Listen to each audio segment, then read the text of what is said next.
రేవంత్ రెడ్డి, రాజీవ్ సర్దేశాయ్, రాహుల్ గాంధీ లాంటి పాకిస్తాన్ ప్రేమికులందరూ తప్పకుండా చూడాల్సినటువంటి ఇంటర్వ్యూ మన సిడిఎస్ గారు సింగపూర్లో ఇవాళ ఇచ్చినటువంటి ఇంటర్వ్యూ.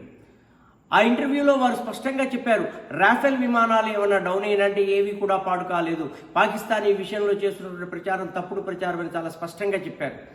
ఎస్, మన యొక్క ఫైటర్ జెట్లు కొన్ని డౌన్ అయినాయి, కానీ అవి డౌన్ అయినాయి అని అంటే వాళ్ళు కొట్టారు అని కాదు, అవి టెక్నికల్గా కొద్దిగా కింద డౌన్ అయినాయి, కానీ తర్వాత వాటిని లేచి మళ్ళీ ఆపరేట్ చేశాము.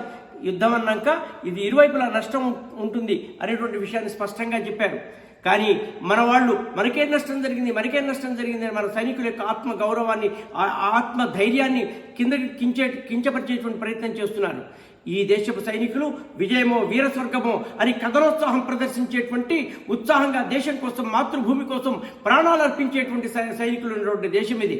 ఇక్కడ ఈ సైనికుల గుండె ధైర్యాన్ని, ఆత్మస్థైర్యాన్ని దెబ్బతీసేటువంటి పని ఆనాడు నెహ్రూ గారి దగ్గర నుంచి ఇవాళ రాహుల్ గాంధీ వరకు చేస్తున్నారు. కాబట్టి ఈ విషయంలో తప్పకుండా మనము సైనికులు సిడిఎస్ గారు చెప్పినటువంటి మాటనే మనం నమ్మాలి. ఈ రాహుల్ గాంధీ, రేవంత్ రెడ్డి వీళ్ళు చేసే తప్పుడు ప్రచారాన్ని పక్కకు పెట్టి ఇవాళ సిడిఎస్ చెప్పినటువంటి మాట నమ్మాలి. మనం ముందుకెళ్ళాలి. యుద్ధం అన్నాక ఎంత బలహీనను కొట్టినా కూడా బలవంతుడితో యుద్ధం చేసినప్పుడు బలవంతుడు కూడా ఒకటో రెండో దెబ్బలు పడతాయి. కాబట్టి ఈ విషయాన్ని గుర్తుపెట్టుకొని సిడిఎస్ చెప్పిన మాట నమ్మి మనం విజయోత్సాహంతో ఇవాళ సెలబ్రేట్ చేసుకోవాల్సిన అవసరం ఉంది.